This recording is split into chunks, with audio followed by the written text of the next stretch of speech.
So let's try and understand a little bit more about what's really aiding the move on the chemical space and whether this is a short-term phenomena or is the sector now bottoming out, and are we going to see heydays to last for a while? Who better than R Mukundan, the MD and CEO at Tata Chemicals, joining in on the show right now to help us understand the ongoings of the sector and of course Tata Chemicals in specific as well.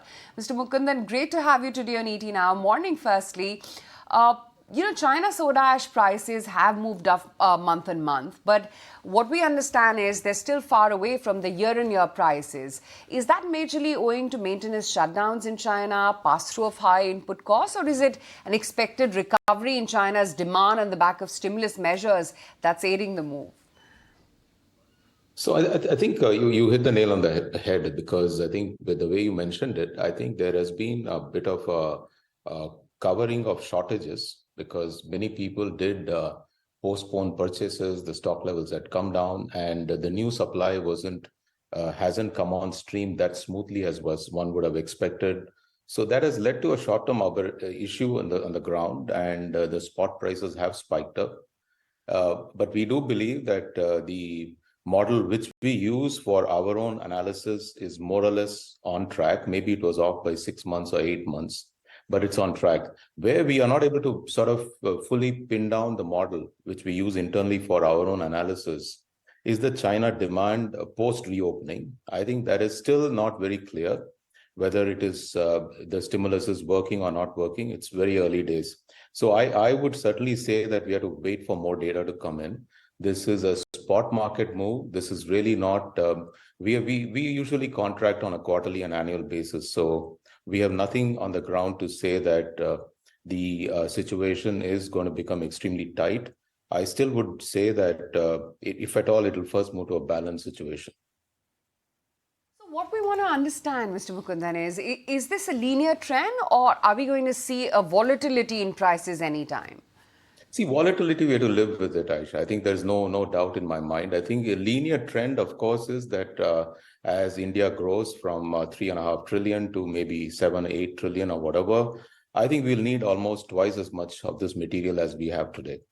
China, while people can say something about slowing China, but even at 3%, their economy is 5 times our size today. So it is growing. They're adding to the GDP much more than what we are adding. So it is not a small number by any means. So, and also on per capita basis, when you look at it, whatever one may say, at the end of the day, I think they've got a large headroom to cover, even to get to something like $30,000 of, let's say, per capita income and those sort of income levels which we've seen worldwide. So I think this runway is there for long. I think what we need to play out is those chemicals and those inputs which are very high on sustainability, very high on what we would call, if you're located in the right place where the rebalancing of supply chain is happening. And lastly, I think we have to make sure that we are able to line up and become more efficient using all the digital and AI tools. I think that leaving that aside, we cannot predict the short-term move. In the long term, our view is that the demand is going to increase to almost 80 million tons, and there's about 4-5 million tons coming in capacity. We need to bring more capacities on stream, and we will continue to maintain a very balanced approach to this market, because customers need the material and we need to bring that on stream. That's it. My next question is, if you take out the China equation and look at India independently, what is happening? Because soda ash is one commodity which rarely gets imported to India because of the nature of soda ash, and there are restrictive entry barriers. How is the India demand moving? See, India demand has been robust. There is no doubt about it. But India also is, India today imports almost 1 million ton, Nikunj. I think so. And India capacities are not coming on stream as we would have liked because of the nature of this kind of business. It's a process which takes 3-4 years to bring capacities on stream. So we will continue to be dependent on imports for a long time to come. And clearly, the sources of imports are going to be US and other places around the world. And which is why we invested long time back in US, because our view is that in a business like this, you need to be at the least cost to serve the market. And I think we are adding capacity in India, but at the same time, I think we will be adding capacity in US. capacity in Kenya. These are three places where we're adding to serve the market. And the growing markets are all in Asia and Africa. That should be the mainstay for Tata Chemicals, because that's the introduction of Tata Chemicals has been, track the Tata Chemical trajectory by tracking soda chemicals. But I'm sure there's much more. Certainly, I think we certainly have our approach was to also balance the portfolio by building a specialty portfolio rather beyond the basic chemistry, and the move to acquire Rallis and also to increase our stake in Rallis has been on that premise. And you will certainly see in that space, using that vehicle, some of the moves happening in terms of strengthening the portfolio and building on the portfolio.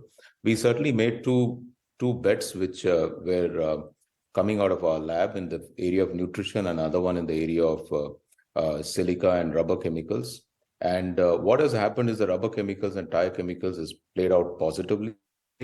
And we are taking a longer time to build our prebiotics portfolio, which has been fundamentally taking longer than what we would have anticipated. So, and when you start these sort of businesses, it's not that all the bets move exactly the way you want, but we are happy that at least one of them has. And our aim over a period of time, we were about 40% contribution coming from soda ash before we divested fertilizer, and we also demerged the consumer business. We need to get there in a 5-6 year time frame, and that's the plan.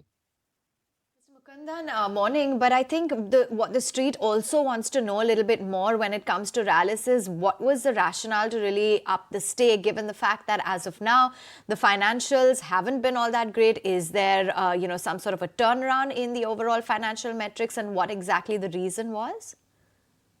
I think it's just we bought stake up to the level permissible by the stock market, by the regulator, which is about just below 5%.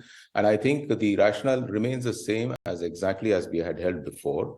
And the idea is to build a very strong specialty engine for Tata Chemicals, and Rallis offers that platform within the Tata Group. And we've had to sort of fix some of the issues on the ground, especially with the seed business. But I think that is behind us more or less. And with respect to the basic chemistry businesses inside Rallis, I think you would see more and more news flow coming in that direction. I don't want to be getting ahead of the team there. I think it is best that that team announces and walks you through. But we are on a path to sort of build a robust business in AgChem, but also we are looking at chemistries beyond AgChem there. When will the real breakthrough in Tata Chemicals' journey to crack the battery synthesis will happen? I'm hoping, I'm waiting, and everybody is curious.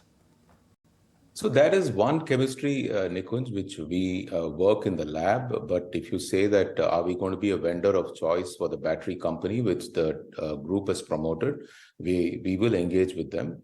But it will be based on our ability to serve them and economics which we present to our board. So I would say it is an opportunity. Sustainability presents itself as an opportunity for us. And there are 3-4 vectors here. If you look at it, we did set up a unit on biofuels, which we found was fairly difficult for us to sort of scale up given the Indian environment at that time.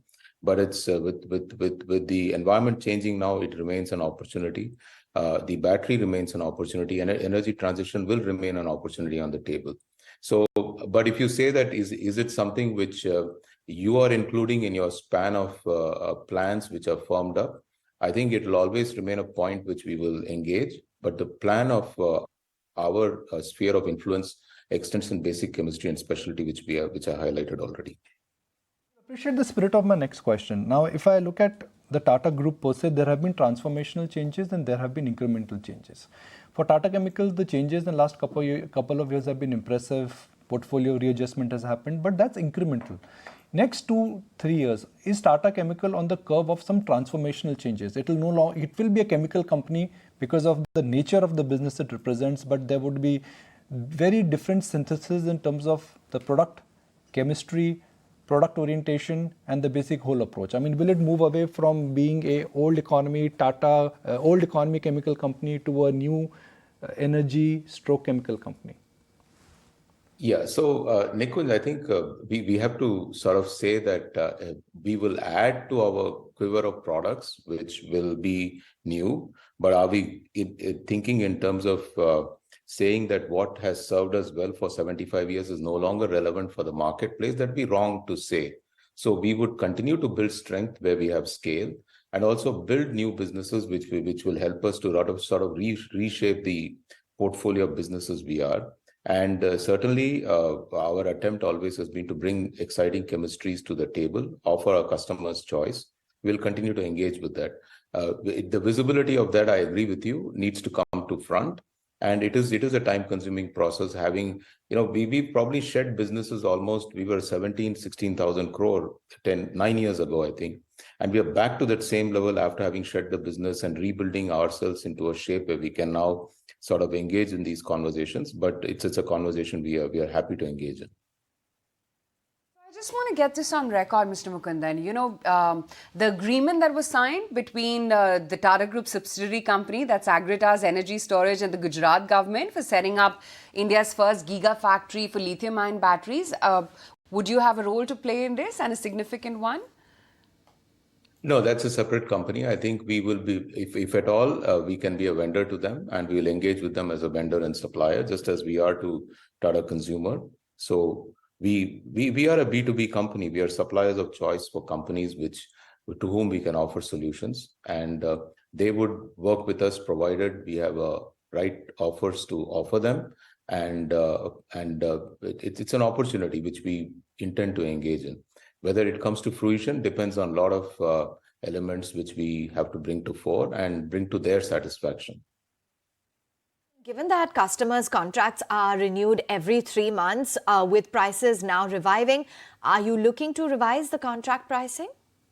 It's too early to say. I said this is spot price. I just think that the market, I know what you did mention. We need to sort of sit back and reflect not on this, let's say, short-term volatility which goes from time to time, but what is the real demand and real supply equation. Supply, we are more or less clear. I think it's a demand situation, and demand situation, let me just say that around the world has been okay.